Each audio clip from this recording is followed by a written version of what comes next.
هو بيعتبر اله، يعني هو بيعتبر نفسه اله المنطقه دي كلها.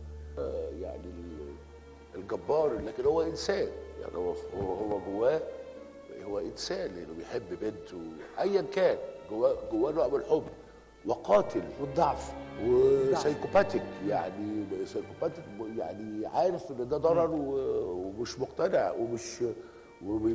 وبيبارك هذا الضرر. جيل الأربعينات القرن الماضي بالنسبة لي طلع أفضل فنانين في تاريخ السينما المصرية. أولهم طبعا الأستاذ نور الشريف اللي من مواليد 46، والأستاذ أحمد زكي اللي من مواليد 46 برضه، والأستاذ يحيى الفخراني، والأستاذ محمود ياسين، والزعيم عادل إمام، وغيرهم من العتاولة. ومن ضمن الجيل العظيم ده اللي بيسيطر على 60% من مساحة الفن المصري على مدار تاريخه من سينما ومسرح وتلفزيون، كان من ضمن الجيل العظيم ده الساحر الأستاذ محمود عبد العزيز. والجيل ده استمر بيعمل أدوار من الستينات لحد الألفينات، وفي كل عقد من العقود سواء الستينات أو سبعينات أو تمانينات أو تسعينات أو ألفينات ليهم بصمات في جميع العقود، وبصماتهم في الألفينات لا تقل شيء عن بصماتهم في الأدوار اللي في العقود السابقة. كل ممثلين الجيل ده قدموا أدوار في الألفينات، سواء الأستاذ نور الشريف أو الأستاذ محمود ياسين أو الأستاذ أحمد زكي أو الأستاذ عادل إمام أو الأستاذ يحيى الفخراني. في وسط كل هذا من الكم من الادوار اللي لعبها الفنانين دول في فتره الالفينات، كان الدور الافضل وسطهم بلا شك هو دور عبد الملك زرزور لساحر السينما المصريه محمود عبد العزيز. وبالنسبه لي هذا الدور هو عراب السينما المصريه، هو العراب في السينما المصريه. فليه عبد الملك زرزور هو الدور الافضل في الالفيه الجديده، وليه هو عراب السينما المصريه. السلام عليكم، اهلا بيكم في برنامج الفيلم. انزل بالتتر يا ابني. لما تشوف نياب الديب اوعى تفتكر انه بيبتسم. عاوزك تقعد كده وتفكر في الكلمتين دول بينك وبين نفسك، لان دول فيهم حياتك وفيهم مماتك.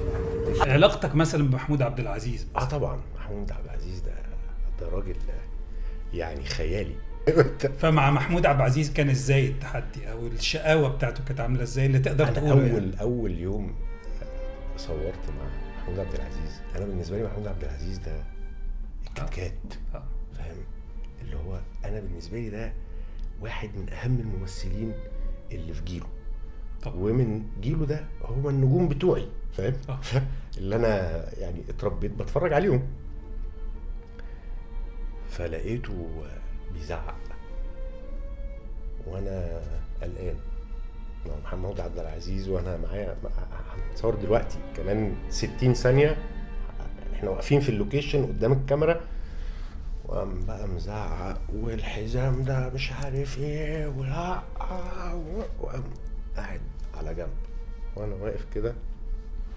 هو يا جماعه مين اللي زعله وليه تزعلوه دلوقتي؟ على حظ امي ليه تعملوا كده؟ والنبي كان ملابس غاليه، والنبي شوفوا عايز ايه يعني تحت امرك يا استاذ محمود. تؤمر بحاجه؟ قال لي لا حبيبي، لا حبيبي، عايزين يشوفوا شغلهم بس. ايوه هو في الشخصيه عبد الملك زرزور بالظبط كده. بس اتلبشت شويه كده، فحد جه قال لي ده بيلعبك على فكره. قلت له والله هو اللعب كده ماشي. طيب اوكي بيخطفني يعني؟ ايوه بس هو المشهد كان كده. المشهد في الاخر لمصلحه المشهد يعني أوكي. انا وهو عند الحمار. أيوة. اللي والله واحد فيكم طابب. ايوه فاهم. هو المشهد ده اوكي ده كان اول مشهد، اول مره هقف قدام. ده تفصيله مهمه خالص. حد لشوق لحاجه ايه بس يا ابن الحق صنعه وايه بالاصول، وانت دخلة السيمه بتاعتك دي يعني من غير مؤاخذه يعني لا انا شايف فيها صنعه ولا هوبت من الاصول. دخلة انك لميت وانهم لميتون. جرعه حلوه، جرعه حلوه مفيش كلام. لسه الكازيون اهو، اللي عايز يقول حاجه يقولها. عظمك ناشف يعني مثلا هم ضربوه ولا رموه فوق جبل ولا خنقوه. اصل انت لما تحسبها جايز يا سيدي المعلمين لما انا قلت كده برضه، قلت كده بالظبط زي ما انت قلت بالظبط. تعك من ورا ظهري تصبح عدوي. العمل عمل ربنا. الإنسان ضعيف. الإنسان ضعيف. بس لو قلشته احنا مش هنقلشك. فيكم واحد طابب. وبعدين يا ابو الأصول ايه؟ هناخد صورة ذكرى؟ ايه يا بابا؟ هون عليكي تهوني عليا. بعتبر ثلاثية نور الشريف ومحمود عبد العزيز ومحمود ياسين في الألفية هي الأفضل من ناحية الأدوار والأداء التمثيلي. يعني مثلا عندك الأستاذ نور الشريف قدم أدوار كتير في الألفية الجديدة، بس أنا بالنسبة لي أفضل 3 أدوار ليه دوره في دم الغزال، ودوره الرائع في عمارة يعقوبيان، ودور المرعي في مسجون ترانزيت اللي نزل سنة 2008. والأستاذ محمود ياسين أفضل دورين ليه في الألفية الجديدة، وبالنسبة لي الدورين دول كافيين إنهم يحطوه كواحد من أفضل الممثلين في تاريخ السينما المصرية. أولا دوره في الجزيرة 2007، وثانيا دوره الرائع في الوعد سنة 2008. بس سنة 2009 بيقدم الساحر محمود عبد العزيز دور بكل هذه الأدوار. احنا بنتكلم على الألفية الجديدة، بيقدم دور عبد الملك زرزور سنة 2009 عشان يبقى هو أفضل واحد في الثلاثية دي. من وجهة نظري ده أفضل ختام لممثل في تاريخ السينما المصرية، أفضل ختام كسينما. أول مرة أشوف ممثل بيختم بدور هو الأفضل ليه على الإطلاق. تحسه طلع في هذا الدور جميع خبرات تلك السنين وجميع الأداءات دي وحطها في دور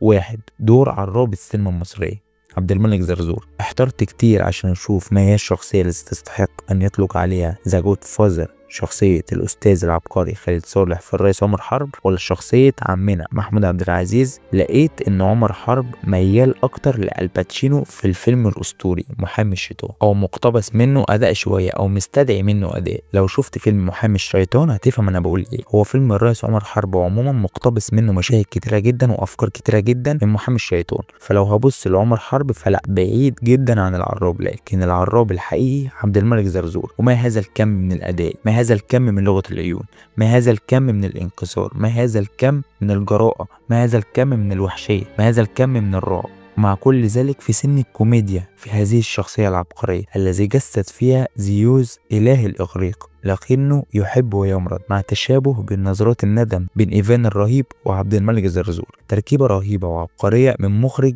عبقري عنده خلفية واسعة جدا لإعطاء هذا الدور للساحر، وأعتقد إنه غصب عنه كان هيقدم له الدور ده، لأنه مستحيل يشوف أي حد تاني في الدور ده غير محمود عبد العزيز. أول ظهور لعبد الملك زرزور لما كاميرا الرائع مروان حامد بتطلع تدريجيا عشان تورينا عبد الملك زرزور اللي بيقول أدي لشوق لحاجة ايه، ومع طلقاته كل هذه المعركة وكل هذه المشاجرات انتهت في أقل من ثانية، ومكانه فوق على الجبل وكأنه عرش وهو فوق الجميع، أهل المنطقة وكأنه إله هذه المنطقة، استغفر الله العظيم يا رب. فدور زي كده مكون من أقل من 5 سطور، وهو قدر من خلال ال5 سطور دول الساحر إنه يعمل شخصية بكم هذا الجبروت في صورة كأنه إله للمنطقة. فدور محتاج ممثل خارق للطبيعة. مش هبالغ لو قلت هذا الدور يستحق الأوسكار، واللي عايز يعترض يعترض، دي وجهة نظري. فوجهة نظري هذا الدور لا يقل شيء عن دور مارلون براندو في ذا جود فازر، مش مبالغة والله. أقل واجب الدور ده كان دخل تصفيات نهائية في الأوسكار. ما هذا الأداء وهذا المجهود الرائع في هذا الدور. عايز حد يقول لي ما هذا الظلم الذي تعرض له هذا الرجل في هذا الدور. يعني مسحوا له مشاهد كتير وكمان ما خدش عليه جوائز. فمن وجهة نظري هذا الدور لا يقل شيء عن دور مارلون براندو. ولا هو عشان أجنبي بقى فهنقول عليه أفضل؟ والله ما شايف أي فرق. فبجد أول مرة أتكلم عن دور مصري بقلب جامد من بعد دور العملاق محمود المليجي في دور محمد أبو سويلم في فيلم الأرض، وأقول دور يستحق الأوسكار. ويبقى السؤال، ماذا لو كان تم عرض جميع مشاهد عبد الملك زرزور في إبراهيم الأبيض؟ مروان حامد حذف نصف مشاهد عبد الملك زرزور من الفيلم. انت متخيل كم المشاهد اللي تم حذفها؟ يعني قد اللي اتعرض مرة كمان، وكل هذا لتنجيم السقا. ومع ذلك غطى عليه برضه. مفيش اي وجه مقارنة بين الموهبتين. السقا عمل اللي عليه وجاب اخر الموهبة بتاعته وكان دور رائع. ومجهود جبار، لكن عبد الملك زرزور وحش كاسر، سواء بالمشاهد اللي بتجمعه بعشري كان متفوق عليه وبجداره، سواء المشاهد اللي كانت بتجمعه بهند صبري كان متفوق عليها وبجداره، وكذلك احمد السقا. لو تفتكروا حضراتكم مشهد اقتحام ابراهيم الابيض بيت عبد الملك زرزور وحط السلاح على رقبته، المشهد ده انا ما شفتوش غير بطريقه واحده، ان المخرج عايز يورينا ان ابراهيم قادر على اي حد حتى لو عبد الملك زرزور الكبير. وتحس هنا في انقسام في المشهد، ناحية ان ابراهيم اتسرق في غيابه فرايح هيجيب حقه، ومن الناحية التانية بيوري حب عمره وحرية ان انا قادر على اللي انت بتتحمي فيه، مش عشان انت هنا يعني فمش هعرف اجيبك، لا انا جبتك وفي بيته. وبنشوف ده في عيون حرية ان هي مستغربة من المشهد اللي شايفاه ان ازاي ابراهيم تجيله الجرأة لكده. وبنشوف برضه نظرة خبز في بداية دخوله من الشباك فيها فرحة بشوفته وفيها خضة وخوف من اللي هيحصل، كل ده كأنه ما حصلش، مجرد ما فتح بقه عبد الملك زرزور وقال وبعدين يا ابو الرسول ايه هناخد صورة ذكرى؟ اللي هو يا عم المخرج انت بتنجمه، طب انا هرمي افيه، هخلي الناس مش فاكره حاجه من المشهد غير الافيه ده، وتشوف بعد الافيه العين الحمراء بجد. مش تسمع ابوك بيقول لك هوريك العين الحمراء؟ اهي دي بقى العين الحمراء. هيبه عبد الملك زرزور ملهاش مثيل. بنشوف في المشهد ده شباب كتير من ضمنهم احمد السقا وتايسون، بس هو حتى اطول من تايسون، عملاق، عشان كده هو الأنسب للدور. وكل هذه الهيبة وكل هذا التاريخ في الإجرام والوحشية بتتحول لطفل عند رؤية حرية، ودي عبقرية الساحر محمود عبد العزيز، إنه قدر يوريك في الدور ده قمة الشر المطلق لدرجة الرعب، وقمة الحب والضعف والانكسار وخفة الدم. برضو على فكرة هو ده الساحر محمود عبد العزيز، هو الوحيد اللي في تاريخ السينما المصرية جمع ما بين الحاجتين دول وقدمهم بإتقان شديد، اللي هو قمة الأداء التمثيلي وقمة الكوميديا مع الوسامة كمان. يعني معادلة صعبة جدا. الأستاذ نور الشريف ما كانش كوميديان، أحمد زكي ما كانش كوميديان، محمود ياسين مش كوميديان، العملاق محمود المليجي مش كوميديان، عادل إمام كوميديان وبيمثل الأداء التراجيدي حلو جدا، بس مش بنفس قوة أداء الساحر محمود عبد العزيز، مع احترامي الشديد للزعيم عادل إمام. فالساحر هو اللي عارف يجمع ما بين الحاجتين دول بإتقان، اللي هو ممكن يبقى قاعد بيمثل مشهد غرامي وبعد كده يضحكك ويقول العمل عمل ربنا، الإنسان ضعيف، الإنسان ضعيف.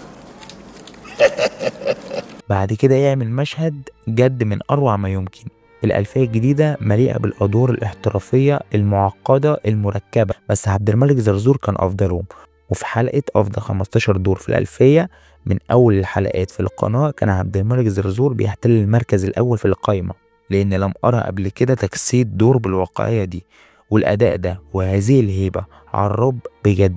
زي مشهد لسه الكازيون اهو، أول مرة أشوف مشهد مش محتاج موسيقى تصويرية، لأن هذا الأداء الطاغي لم يحتاج إلا الصمت والاستمتاع بمشاهدته. وهذا الدور من كلام الساحر محمود عبد العزيز إنه أصعب دور قدمه في حياته، ودي بتبقى نتيجة الموهبة الفذة لما تقدم كل اللي عندها، طلع شخصية زي عبد الملك زرزور، شخصية هي الأفضل في آخر 20 سنة.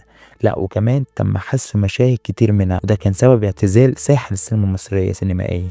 يبقى ده أفضل ختام في تاريخ السينما المصرية، وزي ما بيقولوا مسك الختام.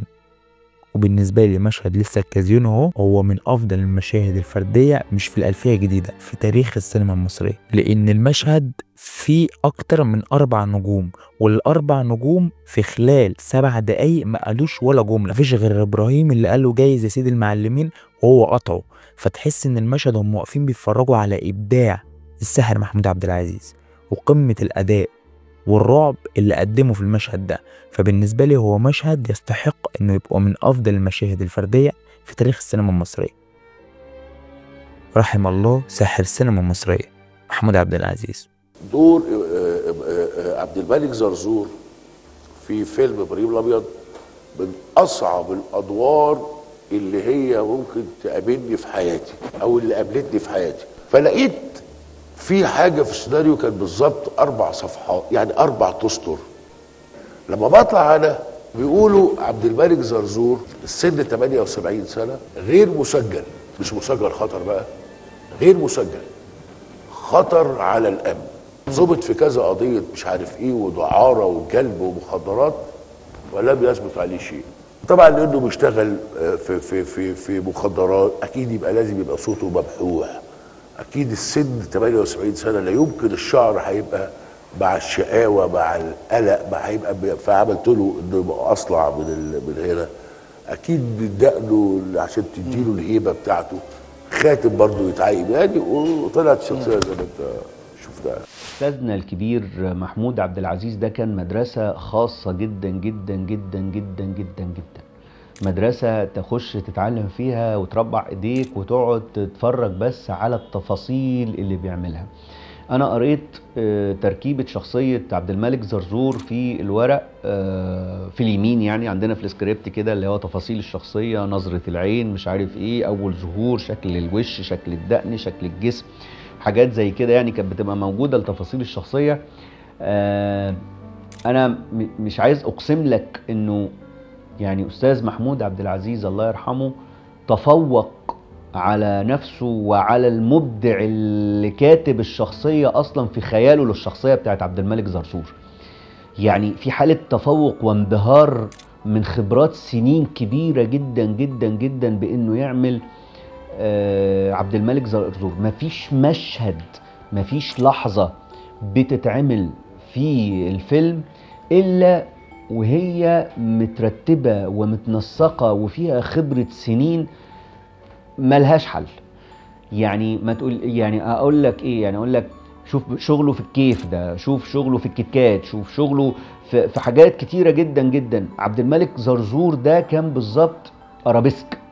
مفيش مشهد، مفيش شوت الا والله لو قعدت ركزت فيه من الناس اللي بتحب التمثيل او اللي بتحب تذاكر او اللي بتحب، الا وفي كم تفاصيل اعتقد ان ممثلين عالميين يعجزوا عن عمايلها. وانه لو محمود عبد العزيز في عبد الملك زرزور لو كان اترشح قدام نجوم بره مصر زي اللي احنا فرحانين بيهم من جاك نيكلسون لروبرت نيرو لالباتشينو والكده في دور زي ده واتحط معاهم منافسه، كان ياخد الاوسكار باقتدار يعني. وبس كده. إذا نعمل بقى لايك واشتراك والحاجات الجميلة دي. كان معكم يوسف وائل من برنامج الفيلم. انزل بتتر النهاية.